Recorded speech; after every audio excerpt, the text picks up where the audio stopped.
Hola, bo día, e disculpade estes... Que ides a presentar hoxe? Bueno, hoxe imos a presentar 8.703 sinaturas do profesorado que demandan realmente o mantenimento do sistema público de pensións, pero concretamente esta campaña é unha campaña xa repetida ou nova, pero que ten a continuación de outras campañas anteriores, que é fundamentalmente porque se manteña a posibilidade de podernos xubilar anticipadamente o profesorado, dereito que vemos disfrutando desde o ano 1991, non? Centros públicos de... Si, esta é unha campaña que realizamos en Galiza, nos centros públicos, e como dicía, é a continuidade de outras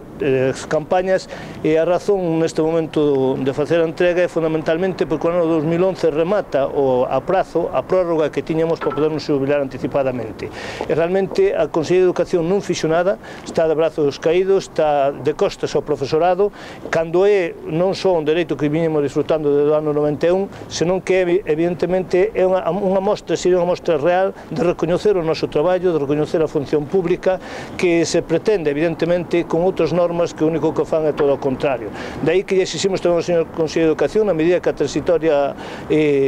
segunda da propia LOE que recolle este dereito hasta o ano 2011, en esa propia transitoria aparece explícitamente que terán que ser oídas as comunidades autónomas, cuestión que até de agora non sabemos nada do que van facendo o Conselleiro de Educación a respecto desto. Estamos, polo tanto, ante unha cuestión fulcral non só para recoñecer o noso traballo como docentes, senón realmente para crear emprego. É sabido que a oferta de emprego amplas que os últimos anos veu dada ni máis ni menos porque houve unha parte importante do profesorado que tendo máis de 60 anos e máis de 30 anos de servicio se acolleu a xubilación anticipada. Mesmamente neste momento hai profesorado que reúne esas condicións, hai máis de 2.000 profesores en toda Galiza. Se isto non se mantén, está claro que non habrá oferta de emprego, está claro que o profesorado incorporarse moito máis tarde ao ensino, e o profesorado que ten certa idade non se lle recoñece, non se lle vai valorar, non se lle vai estimar pois o seu traballo, que é un traballo sin lugar a dúbidas, pois con certas complexidades e que co tempo evidentemente pois vai sendo máis difícil facer fronte pois ás novas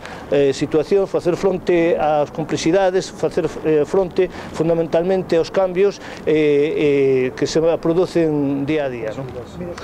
Teñen que ter como mínimo 60 anos cumpridos e tamén teñen que ter pois máis de 15 anos cotizados a pasivos. O que é certo é que con 15 anos ninguén se vai a xubilar porque teria unha xubilación ridícula, non? Por regla xeral, o profesorado que se xubila ten 30 anos de servizo e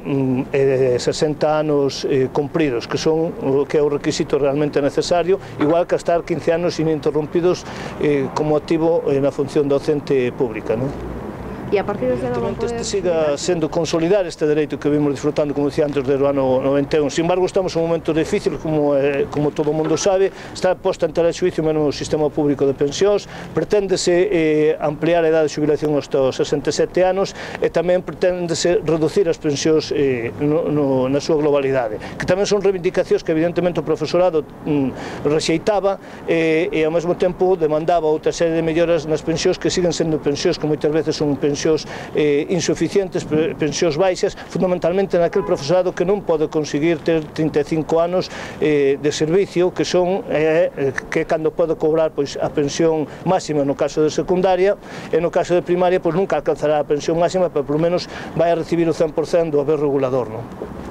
Canta xente se viña prejubilado, no? Que porcentaxe de... O porcentaxe que se viña da xente que cumpría as condicións ven sendo sobre do 25 ao 33%, que o 33% foi no ano pasado, que foi a porcentaxe máis alta, non? Nos outros anos é certo que só se van acercando sobre o 25%, pero xa dicía, hai moita profesorado que tampouco se acolle a xubilación anticipada porque non ten 30 anos de servicio. E claro, o requisito de ter 60 anos cumpridos,